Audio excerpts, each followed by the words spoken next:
বিশ্ব মহাবীৰ চিলাৰায় দিৱস 515তম অভয়াপুৰী কলেজৰ সন্মুখতে স্থায়ী প্ৰতিমূৰ্তিত আমি প্ৰতি বছৰে পালন কৰি আহিছোঁ। এইবাৰ ব্যতিক্ৰম হোৱা নাই।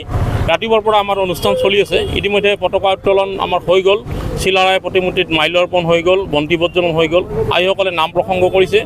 ৰাইজৰ যথেষ্ট সহায় সহযোগিতা পাইছোঁ। সাংবাদিক বন্ধুসকলে আমাক সহায় সহযোগিতা কৰিছে। আমাৰ দিনজোৰা কাৰ্যসূচী থাকিব।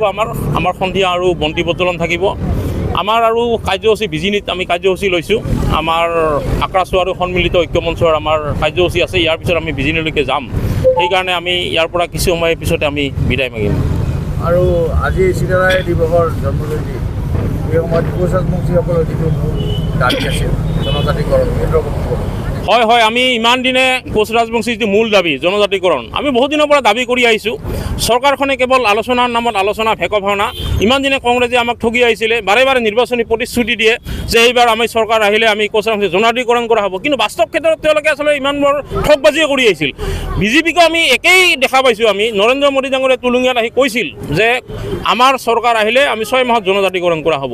কিন্তু নৰেন্দ্ৰ মোদী যে এটা মিছলীয়া, দুবাৰ কাৰ্যকাল পাৰ হৈ গ'ল, তেওঁৰ মিছলীয়া আমি ৰাইজে দেখা পাইছে। কোচ ৰাজবংশীকেইটা দেখি অসমৰ ৰাইজে গম পাইছে যে নৰেন্দ্ৰ মোদী এটা মিছলীয়া। কিন্তু আমাৰ শেষত দেখা পাইছোঁ আমাৰ কেইদিনমান আগতে অহা 5 ফেব্ৰুৱাৰীত আমাৰ এটা মুখ্যমন্ত্ৰীৰ লগত আলোচনা হৈছিলে। মুখ্যমন্ত্ৰীক আমি কৈছোঁ যে আলোচনাৰ নামত আৰু কিমান আলোচনা কৰিব, যদি বাস্তৱ ক্ষেত্ৰত আমি যদি আমাৰ সমস্যাটো সমাধান কৰিব বিচাৰে আমি তাৰ বাস্তৱ পদক্ষেপ ল'ম। মুখ্যমন্ত্ৰীয়ে আমাক কথা দিলে যে আচলতে এইবাৰ বিধানসভাৰ অধিৱেশনত তেওঁ এই বিলখন তেওঁ দিব আৰু তাৰ পৰা পাছ কৰি তেওঁ দিল্লীলৈ প্ৰেৰণ কৰিব।